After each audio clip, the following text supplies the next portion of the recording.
What are some of the most offensive words in the English language? Mate, fieldwork, guru. These are some of the latest to go on the banned list by groups who deem them harmful. How much further can they go? I'm joined now by columnist Lionel Shriver, who wrote about this in the magazine this week. Lionel, thank you for coming on Spectator TV. This week in your column, you talk about the words we're not supposed to say. We're going to roll through a couple, but let's begin how you begin in your piece. Housekeeping. What's the problem? It doesn't qualify as any of the ist words, racist, sexist, ageist, etc. But according to this university department in Washington, it feels gendered. Gendered in a way which is unfair to women. That's right, because I suppose it's something that women used to do. So there are a lot of other things we might start eliminating. Childbirth. I've got a list. If we start banning housekeeping, how does that actually manifest itself at this university?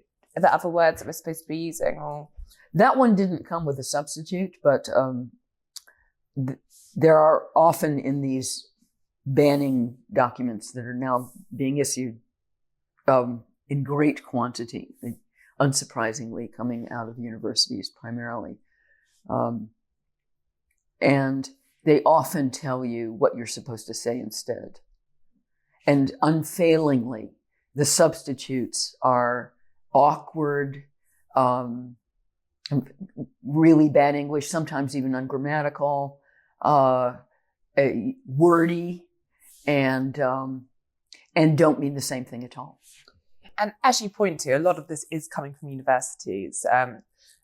Is it because people are complaining, or ultimately these are academics looking ahead and saying these words should not be used? Well, at a glance, it seems as if these people need to get a life, right? But this obsession with language and therefore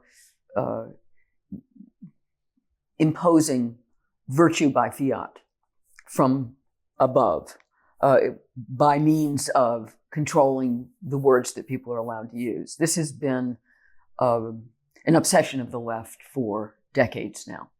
And we've all been through the, what I call the euphemism churn of constantly being told that whatever you said last week, and however you called a certain group last week, you can't do it this week. And we used to talk about the disabled all the time. And that was supposed to be the polite term because we were told we couldn't say handicapped anymore. And now you can't even say disabled because all of these words that mean a person have been demonized because that's reducing a human being to a single trait. So now you have to say people living with disabilities.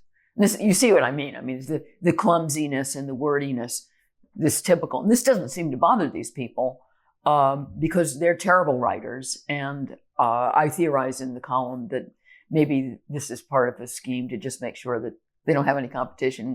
We're all terrible writers now. Yeah, you mentioned the word disabled, but reading your column, I discovered apparently American is also something which could be offensive. That's correct. We're not supposed to talk about Americans anymore.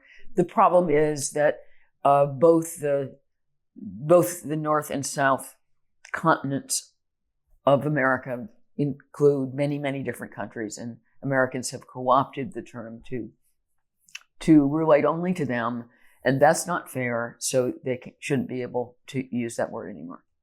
So I suppose the term offence is getting quite broad use these days. Mm-hmm. What do you think offence? Do you think there is such a thing as an offensive word? Like how should we define what an offensive word is? I presume that you're not going to put American in that bracket. I find the expression birthing people offensive. Okay? So I am capable of being offended and I won't use it. And as a matter of fact, I find almost all of this leftist jargon offensive.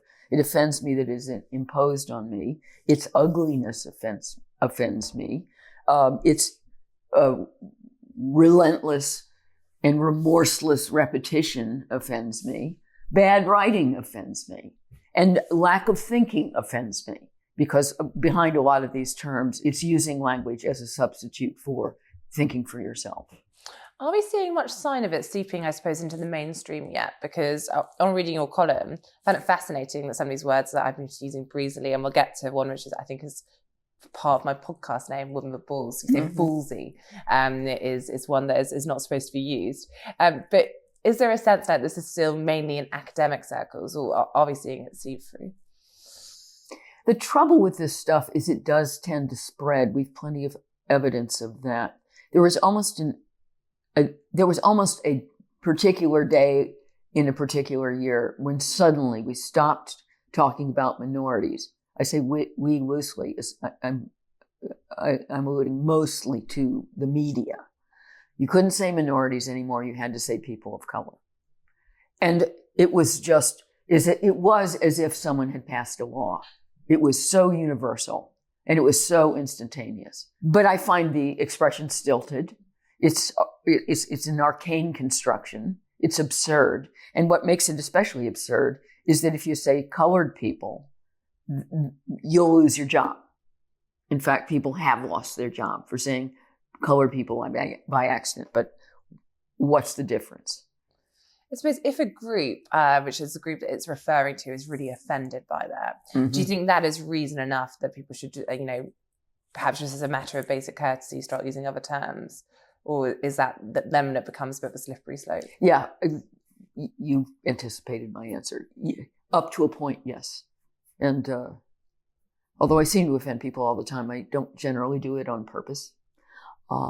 So up to a point, I will comply and use whatever term is acceptable and seems respectful. And but there's kind of a limit because, especially in relation to the disabled, there have been so many different words we're supposed to use, and you're not going to push me to use an expression to the point of clumsiness and that would mar the quality of my prose.